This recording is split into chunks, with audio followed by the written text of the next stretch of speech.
Hello বন্ধুরা, জয়াসলে তোমাদের সবাইকে স্বাগত। বন্ধুরা, আমি চলে এসেছি আজকে আমার ছাদ বাগানে তোমাদের সাথে। 4 বছরের পুরনো মাটি তো আমার ক্যারেটের ভিতরে ছিল, সেই মাটিকে আমি গাছের উপযুক্ত মাটি কিভাবে তৈরি করব সেটাই তোমাদের সাথে শেয়ার করব।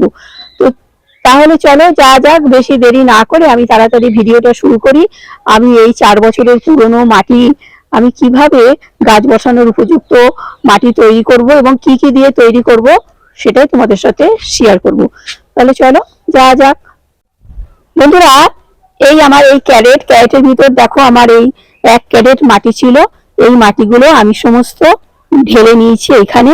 এই মাটিগুলোকেই আমি আজকে গাছ বসানোর উপযুক্ত মাটি তৈরি করব। এটাকে আমার 3-4 বছরের পুরনো মাটি এই ক্যারেটের ভিতরে ছিল। আমি সামান্য সামান্য অল্প অল্প মাঝে মাঝে যখন গাছ শেষ হয়ে যেত, তখন যে কোনো গাছ আর কি যখন শেষ হয়ে যেত, সেই মাটি সামান্য খুঁড়ে আর জল দিয়ে একটু ভিজিয়ে সামান্য মাটি খুঁড়ে ফেলে দিয়ে আবার আমি গাছ বসিয়ে দিতাম, কিন্তু তাতে গাছপালাগুলো ভালো হতো না। সামান্য একটু ছোট ছোট হতো, তাতে কোনো ফুলও হতো না, ফলও হতো না। তো যাই হোক, আমি ভাবলাম এই ক্যারেটটা আমি সুন্দরভাবে মাটি তৈরি করি, সেটাই তোমাদের সাথে আমি দেখাবো কিভাবে তৈরি করব। দেখো, সাধারণত এই ক্যারেটের ভিতরে মাটি উপরে নরম থাকে, কিন্তু নিচেই মাটি একদম পাথরের মতন শক্ত হয়ে যায় বা গেছিল আমার আর কি। তো সেই জন্য আমি একটু জল দিয়ে সমস্ত মাটিটা একটু নরম হয়ে যাওয়ার পরে আমি সমস্ত মাটিটা আমি ঢেলে নিয়েছি এবং একটা লাঠির সাহায্যে আমি এটাকে গুঁড়ো করে নিয়েছি। এভাবে পিটিয়ে পিটিয়ে সমস্ত গুঁড়ো করে নিয়েছি। দেখো, আমি দেখাচ্ছি, গুঁড়ো করে নিয়েছি। এখন এই মাটির ভিতরে আমি কি কি মেশাবো সেটা তোমাদের বলছি। 1 ক্যারেট মাটি, এই ক্যারেটটার 1 ক্যারেট ভর্তি মাটি ছিল, সেই মাটিগুলো আমি ঢেলে নিয়েছি। তো যাই হোক, আমি এখন মাটিটা তৈরি করা তোমাদের আমি বলছি। দেখো, আমি কি কি দেব এর ভিতরে।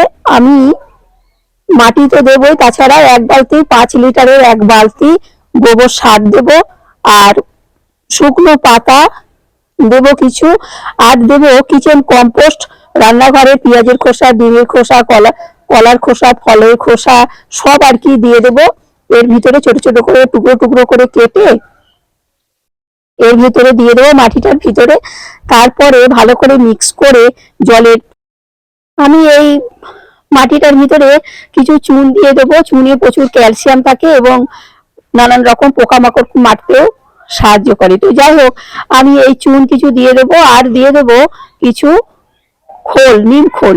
আমি 200 গ্রাম মতন, যেহেতু অনেক বড় ক্যারেট সেহেতু আমি 200 গ্রাম নিম খোল দিয়ে দেবো। নিম খোল যদি না থাকে কারোর কাছে, সর্ষের খোল দিয়ে দেবো। আমি সর্ষের খোলই দেবো, আমার কাছে যেহেতু নিম খোলটা নেই। দিয়ে ভালো করে সুন্দরভাবে আমি এই মাটিটাকে এখন মিক্স করব। করে তারপরে আমি ভালো করে জল দিয়ে ভিজিয়ে আমি বস্তায় করে রেখে দেবো 20-25 দিন রেখে দেওয়ার পরে তারপরে আমি এটাকে আর একটু বালি দিয়ে দেবো। এর ভিতরে একটু বালি দিয়ে দেবো, ছোট সাদা সাদা বালি বা লাল বালি, যার কাছে যা থাকে সেই বালি কিছু দিয়ে দেবো। বালিটা দিলে মাটিটা ঝুরঝুরে থাকবে, মাটিটা জমাট বাঁধবে না, এই জন্য বালিটা আমরা দেবো।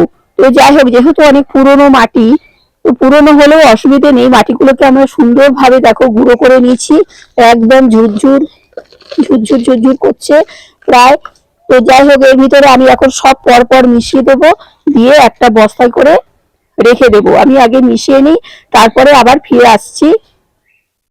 বন্ধুরা, তোমরা দেখো, গোবর সারটা কিন্তু এরকম কালো হতে হবে, একদম শুকনো গোবর, 1 বছরের পুরনো গোবর সার, গোবর না গোবর সার। দেখো, একদম পুরো একদম কালো হয়ে গেছে। আর যাদের কাছে গোবর সার থাকবে না, তারা ভার্মি কম্পোস্ট দিতে পারবে। ভার্মি কম্পোস্ট অথবা গোবর সার, দুটো দিয়ে একটা দিলেই কিন্তু হবে। তো যাই হোক, আমি ভালো করে এখন সমস্ত মিক্স করছি।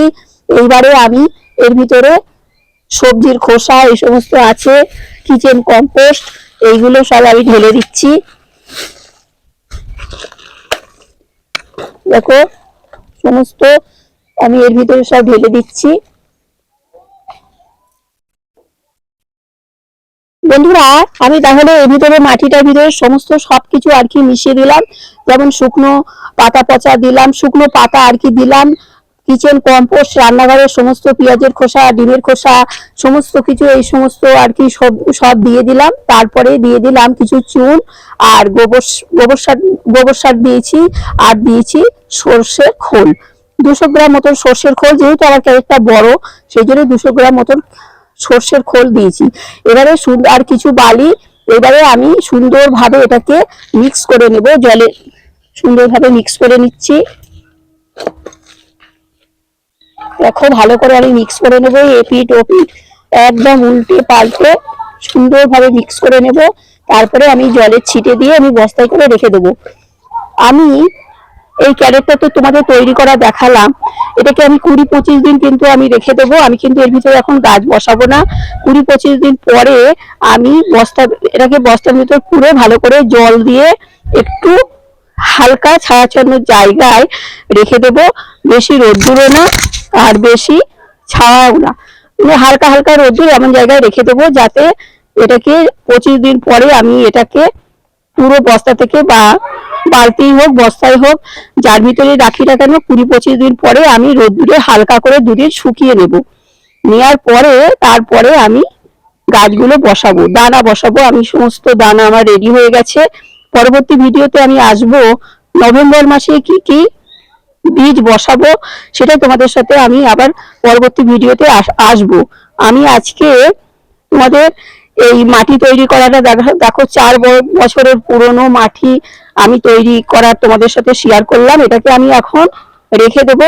এবং আমি যে এরকম অনেকগুলো ক্যারেট আছে, দেখো একটা ক্যারেটে আমি লঙ্কা গাছ করেছি, সেটা দেখো কেমন লঙ্কা হয়েছে। আমি বলবো না, এটা কিন্তু আমার অনেক পুরনো মাটি ছিল, 2 বছর 3 বছরের। সেই ক্যারেট থেকে সমস্ত মাটি তুলে আমি কিছুদিন আগে, মাস দেড়েক আগে এই গাছটা আমি রেডি করেছি। এখানে লঙ্কা গাছ বসিয়েছি, দেখো লঙ্কা গাছগুলো কেমন লঙ্কা হয়েছে। দেখো লঙ্কা গাছে একদম ভরে গেছে। এখানে দু রকম লঙ্কা গাছ বসানো আছে, একটা কুল লঙ্কা আর একটা হলো থোকা লঙ্কা। আমার সেই থোকা লঙ্কা মাঝে মাঝে তোমাদের সাথে শেয়ার করি। সেই থোকা লঙ্কা দেখো আমি এই ক্যারেটের ভিতরে বসিয়ে দিয়েছি। এইখানে তোমাদের দেখাচ্ছি, দেখো কত সুন্দর লঙ্কা গাছ হয়েছে। কিন্তু যদি এই ক্যারেটের ভিতরেই আমি আবার একটু খুঁড়ে যদি বসিয়ে দিতাম তাহলে কিন্তু আমার এরকম লঙ্কা হতো না, শুধু গাছই হতো আর দু একটা লঙ্কা হয়তো হতো।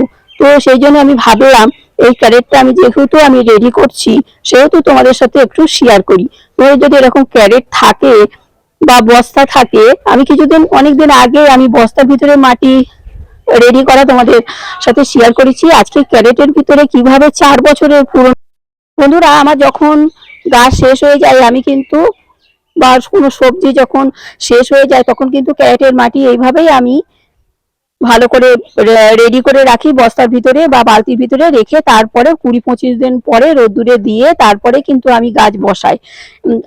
বস্তার ভিতরে আমার সমস্ত মাটি রেডি করা আছে, আরো সমস্ত ক্যারেট, এই একটা যেমন ক্যারেটে আমি বসিয়েছি লঙ্কা গাছটা, সেটা তোমাদের দেখালাম। এই ক্যারেটটার ভিতরেও আমি আবার আমার মাটি রেডি করা আছে, তোমাদের দেখাচ্ছি। এখানে দেখো সমস্ত বস্তাতে আমার মাটি রেডি করা আছে।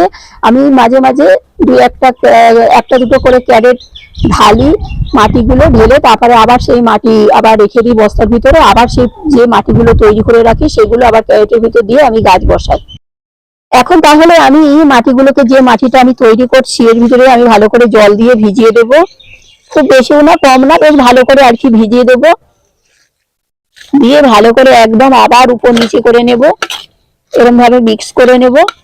নিয়ে তারপরে আমি বস্তার ভিতরে পুরে রেখে দেবো।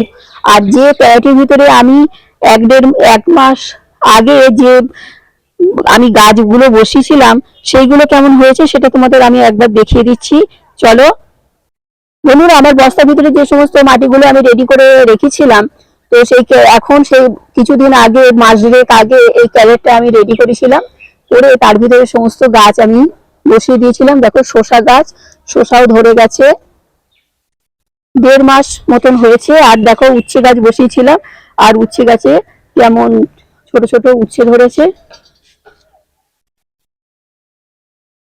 দেখো এগুলো আমি দেখিয়ে দিলাম তোমাদের একবার, ছোট ছোট সমস্ত ডালে ডালে উচ্ছে ধরেছে সব। তাহলে বন্ধুরা তোমরা আমার এই মাটি তৈরি ভিডিওটা দেখলে আমি কিভাবে 4 বছরের পুরনো মাটি কিভাবে গাছের উপযুক্ত মাটি তৈরি করে রাখলাম সেটাই তোমাদের সাথে আমি শেয়ার করলাম। তো যাই হোক, তোমাদের যদি আমার এই ভিডিওটা ভালো লেগে থাকে তো তোমাদের কাকিমাকে একটা লাইক শেয়ার সাবস্ক্রাইব করে আমার চ্যানেলটার পাশে থেকো। আসি তাহলে, সবাই ভালো থেকো, টাটা। পরবর্তী আরো অনেক নতুন নতুন ভিডিও নিয়ে আমি এসে যাব। এখানে দেখো টমেটো গাছও আছে একটা।